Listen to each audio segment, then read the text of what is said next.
I am back out in the shop working on the half bug motor here. Had to, I got the case all cleaned up. I was going to fit the crank in there. Realized yesterday that I didn't have the right size main bearings. I had thought that the main bearings in this motor, when I first tore it down, were brand new. I thought they would be the right size, but the crank in that motor has been turned down 0.25 millimeter, which is 10 thousandths of an inch. That's the first undersize on that. So I had the wrong bearing, since my crank that I got from Scott Kassler is standard size. So before I start putting anything together, I'll show you how to measure everything to make sure you can get the right bearings. Fortunately, about 75 miles away in Springfield, Missouri, there is a little shop called Roy Rogers Import Parts.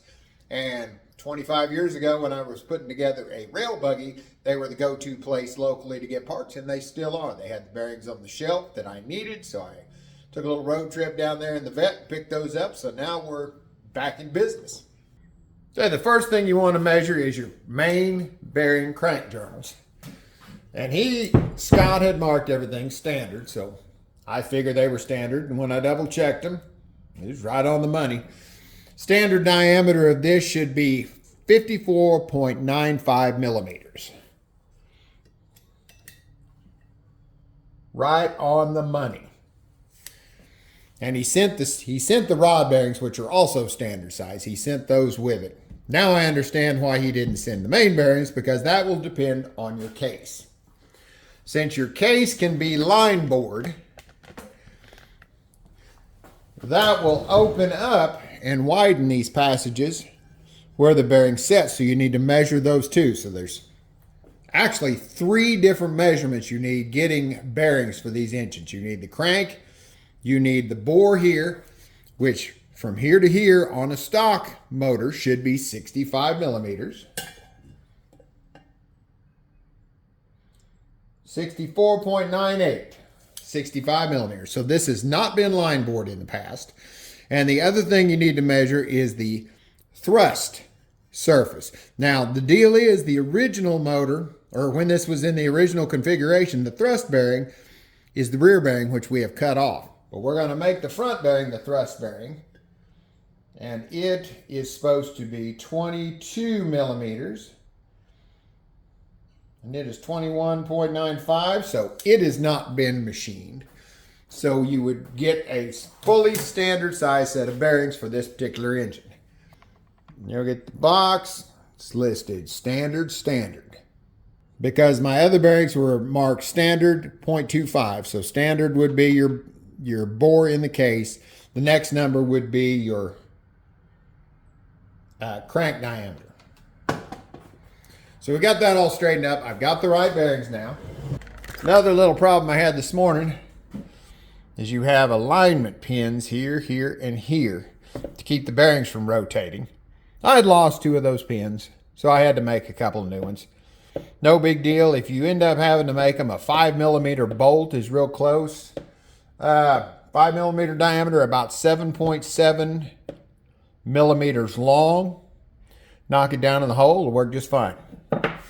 And I actually went and checked my HO case to see if it still had the pins in it. All of the pins are gone out of it, so I'll be making some pins for it too. Now on to the bearing assembly.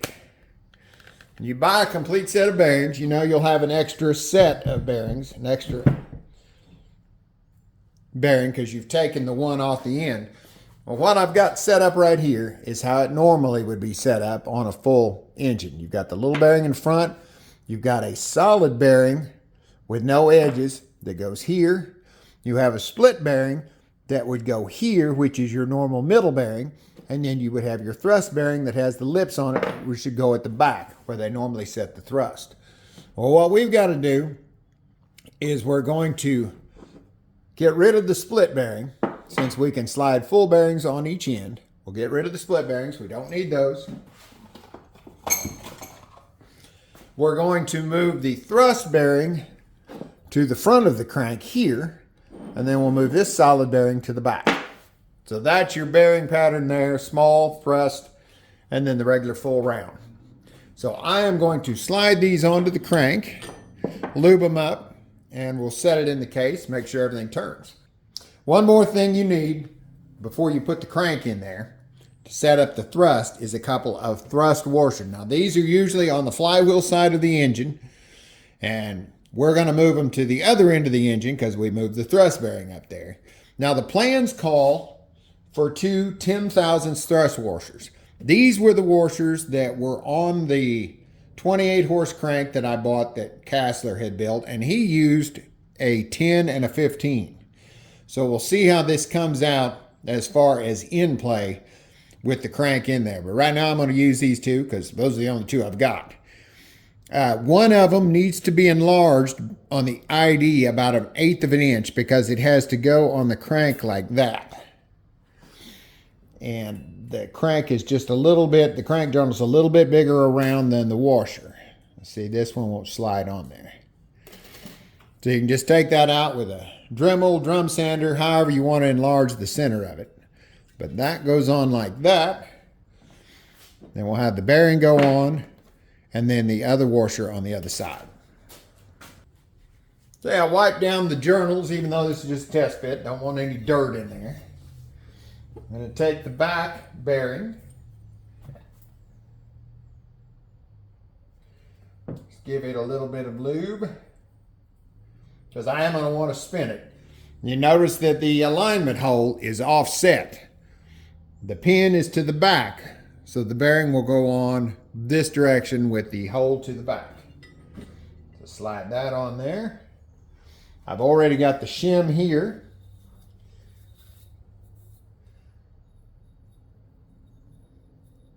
Same deal with the alignment hole on this bearing. It's offset to the back, so it will go on the crank like this. And I'm not going to worry about putting that other shim on right now because that will go on once everything is pressed on. But you have your front bearing. Its hole is just slightly offset, so you got to make sure you got it right. There's also an oil hole there, lines up with an oil hole in this passage here. I'm wondering if anybody ever enlarges that hole. Some guy in one of the comments mentioned enlarging an oil restrictor hole, and that may be what he's talking about. So we're going to slide that on. Now we can pick the crank up, carefully set it in place, get all the pins lined up to where they go in the holes, and hopefully it will spin.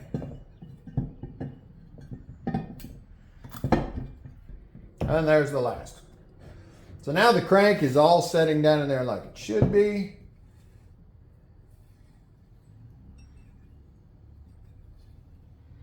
Turns nice and smooth.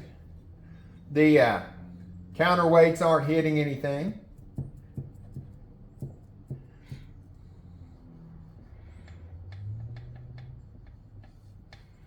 So that's good.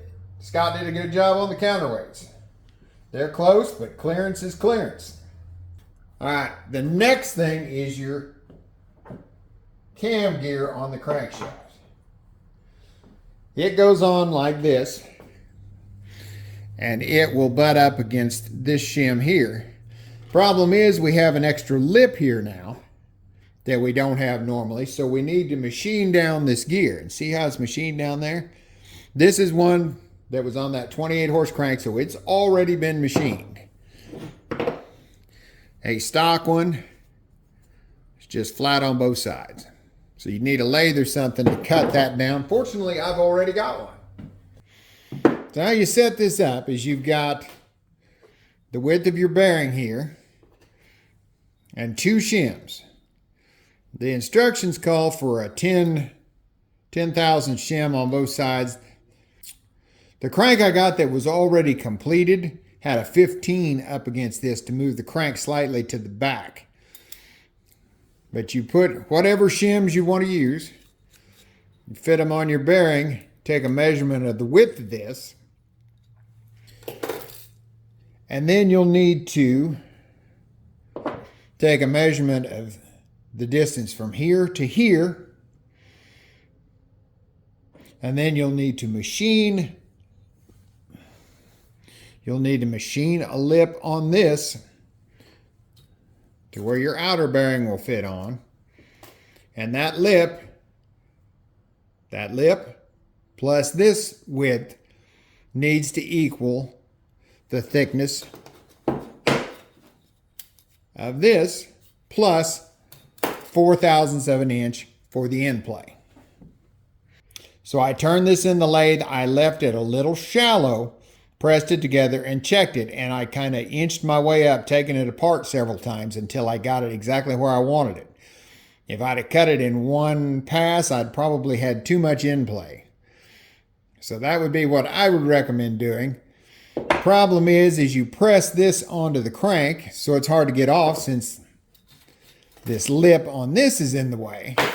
What I found that I could do was I took these two shell pieces of the other bearing that we don't use. I sandwiched it on the sides here. And then I was able to use the puller plate into those inserts that I bent, and you could press it out without damaging this bearing. So that's how I was able to trial fit it a couple times. So I'm going to press it together now for good, and then we'll check the gap. Normally you put, when you're checking the end play on these, you will just use a dial indicator, push the crank back and forward. Well, since the case is not together yet, I'm going to just use a feeler gauge and measure the gap in between the bearing and the crank. So let me press it together and we'll see what we've got. After a couple tries of pressing it on and off, I got it down to where a 5 fits in there pretty tight. So I'm going to leave it at that. That's in spec. It's not like end play will be hard to check on this. You just grab the prop and go shaking. While I'm here, I'm going to go ahead and put the spacer on. The distributor gear, which is basically just a spacer now since I'm running a magneto, and the clip on the front. And there we go, all nestled in there nice. Turns nice and smooth, not clanking on anything. Next project. Be cutting the camshaft tomorrow, getting that fit in there. Once the camshaft's in there, I'll put the studs back in and we'll crank the case together and make sure everything still turns in. Until next time, thanks for watching.